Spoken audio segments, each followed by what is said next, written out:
سوال یہ پوچھا گیا ہے کہ ایکسپائری ڈیٹ کو تبدیل کر کے چیز یا سودا فروخت کرنا اس کا شرعی حکم کیا ہے؟ یعنی ایک چیز کے اوپر لکھا ہوتا ہے کہ یہ فلاں مدت تک قابل استعمال ہے، اس کے بعد یہ قابل استعمال نہیں ہے، کوئی شخص اس کو چینج کرے اور سودا جو ہے وہ فروخت کرے تو شرعاً حکم کیا ہے؟ تو اس کا جواب یہ کہ لیبل جو ہے یا ڈیٹ یا تاریخ جو ہے یا لیمٹ ٹائم پیریڈ جو ہے اس کو بدلنا، یعنی ایکسپائرڈ چیز کو نیو شو کر کے نئی جو ہے تاریخ لکھ کر اس کو فروخت کرنا یہ درست نہیں ہے، بلکہ کیا ہے جیسی چیز ہو ویسا ہی اس کو آگے شو کرنا چاہیے۔ حدیث مبارکہ کے اندر، مسلم شریف کے اندر حدیث پاک ہے کہ اللہ کے نبی بازار سے گزرے تو گندم کا ایک ڈھیر پڑا تھا، تو آپ نے اس کے اندر ہاتھ ڈالا تو اندر سے وہ گندم جو ہے نیچے سے گیلی نکلی، تو آپ نے وہ بیچنے والے سے کہا کہ یہ کیا؟ تو اس نے کہا جی یہ بارش کی وجہ سے ہے۔ تو اللہ کے نبی نے فرمایا تم نے اس کو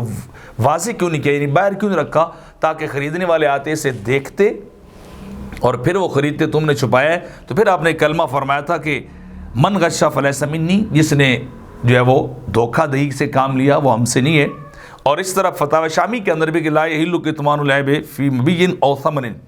کہ جو عیب ہو سودے کے اندر یا ثمن کے اندر اس کو چھپانا جو ہے وہ حلال نہیں ہے، بلکہ کیا ہے اس کو واضح کر دے تاکہ اگر چیز کے اندر عیب پایا جاتا ہے اسے بیان کرے تاکہ خریدنے والا جو ہے وہ اس کا نقصان نہ ہو، اس کو کوئی دھوکہ جو ہے وہ نہ ہو، وہ دل کرے وہ چیز لے لے، دل نہ کرے وہ ایکسپائرڈ چیز کو جو ہے وہ چھوڑ دے۔ تو لہٰذا لیبل کو چینج کرنا، اس کے اوپر جو ہے تاریخ کو چینج کرنا یا اس طرح کا کوئی وٹ ایور کام کرنا جو چیز پرانی ہوگی اس کو نیا بنا کے فروخت کرنا یہ جائز نہیں ہے، اور نہ ہی تاریخ بدل کر جو ہے اس کو بیچنا جائز ہے۔